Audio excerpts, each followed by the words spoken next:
Welcome to Pandora news.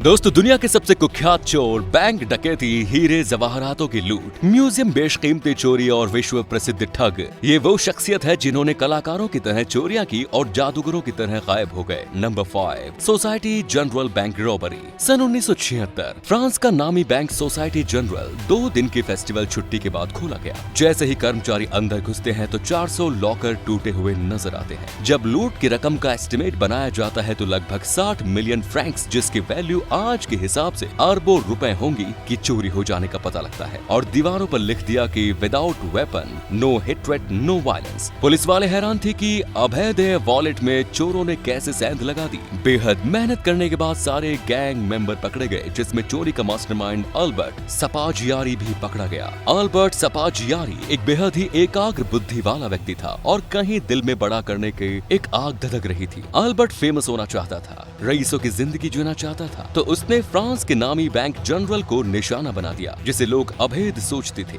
क्योंकि वहाँ के तिजोरी अंडरग्राउंड थी। अल्बर्ट ने इस बात का अंदाजा लगाया कि इस बैंक में सेंध लगाने के लिए उसे सीवर सिस्टम का इंतजाम करना होगा और वहाँ से एक सुरंग खोदनी होगी जो सीधे बैंक के वॉलेट में खुले। उसे डर था कि वॉलेट रूप में किसी प्रकार का ध्वनि सेंसर ना लगा हो। ध्यान रहे, हम 1976 की बात कर रहे हैं, जब सीसीटीवी कैमरों का अस्तित्व नहीं था। अल्बर्ट ने प्रोफेशनल गैंगस्टर की टीम को हायर किया और बैंक के पास ही मौजूद सीवर से बैंक के अंडरग्राउंड वॉलेट तक सुरंग खोदी, जिस काम में उन्हें 2 महीने लगे और 2 दिन की छुट्टी के दौरान उसने अपनी टीम के साथ बैंक को लूट का अंजाम दिया। अल्बर्ट सपाजियारी की इस शातिर बैंक रॉबरी ने कई ऑस्कर हॉलीवुड फिल्मों को आइडिया दिया। Number 4, Frank William Abagnale. April 27, 1948 ये वो दिन था जब एक ऐसे शख्स ने जन्म लिया जिसने आगे चलकर अमेरिका के फ्रॉक प्रोटेक्शन सिस्टम की धज्जियां उड़ा दी। हम बात कर रहे हैं फ्रैंक विलियम की, जिनके जीवन से प्रेरणा लेकर प्रसिद्ध film catch me if you can बनाई गई। महज 15 साल की उम्र में फ्रैंक ने पहली ठगी की। फ्रैंक के अंदर अपनी बात मनवाने का एक ऐसा गुण था कि लोग हर बार उसके चक्कर में आ जाते थे। उन्हें मॉडल जमाने का सबसे बड़ा ठग करार दिया गया। महज 21 की उम्र में फ्रैंक विलियम असाइनेबल ने खुद की 8 फर्जी आइडेंटिटी बनाई, 8 अलग अलग नाम से,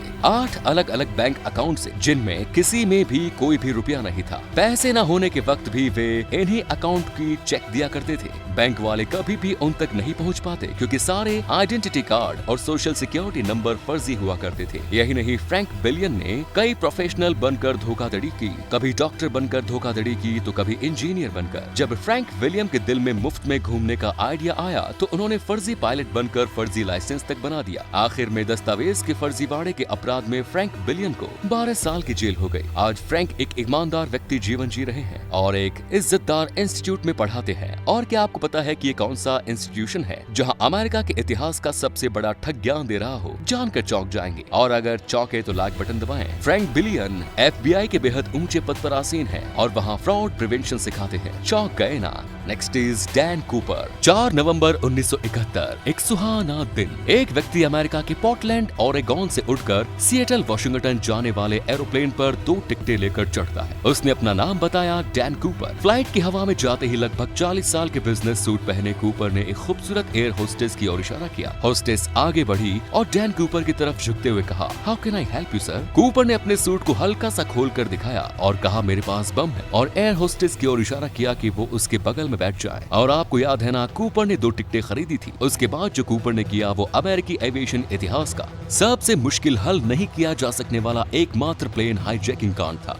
कूपर ने बड़े ही स्मार्ट अंदाज से सारे ही स्ट्रक्चर अपने बगल में बैठी सुंदर एयर होस्टेस के माध्यम से न सिर्फ पायलट और क्रू तक पहुंचाए, बल्कि सीट पर बैठे बैठे ही सिएटल के एयर ट्रैफिक कंट्रोलर तक अपना मैसेज भी पहुंचाया। सिर्फ यही नहीं, कूपर ने $2 लाख की फिरौती की मांग भी की।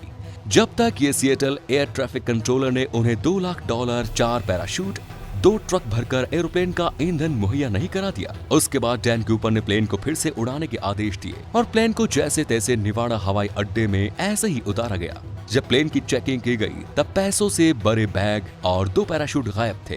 डैन कूपर प्लेन से कूदकर भाग चुका था। अब तक जिस नाम से इस शख्स को हम संबोधित कर रहे हैं, क्या वही उसका असली नाम था? कुछ भी पता नहीं चल सका। ये इतिहास के सबसे शातिर तरीके से की गई प्लेन हाईजैकिंग मानी जाती है। डीवी कूपर केमिस्ट्री के नाम से इंटरनेट और दुनिया भर में मशहूर है। Number 2, garden museum art theft. ये वाकया है 18 मार्च 1990 का। अमेरिका का इजाबेला स्टीवर गार्डन म्यूजियम, जहाँ 2 पुलिसमैन पहुंचे पहुंचे और वहां के गार्ड पर चोरी की कंप्लेंट मिलने का इल्जाम लगाया। दोनों पुलिस वालों ने गार्ड को हिरासत में लिया। बाहर बैठे दूसरा गार्ड ये सब देख रहा था। अभी पुलिस वाले बाहर आए और उस सहायक गार्ड को भी हथकड़ियां लगा दी। दोनों गार्ड अब बाहर हथकड़ी से बंधे थे और कई घंटों तक बंधे ही रहे, तब तक जब तक कि उन्हें पता नहीं चला कि म्यूजियम में सचमुच में डकैती पड़ी है और डकैती उन्हें हिरासत में लेने वाले पुलिस वालों ने ही डाली थी। $1 बिलियन यानी $1 अरब यानी कि 1/3 कीमत वाली पेंटिंग पुलिस वालों के भेष में चोरों ने पार कर दी। पुलिस वालों के भेष में वो शातिर चोर ही थे जिनका आज तक पता नहीं लगाया जा सका।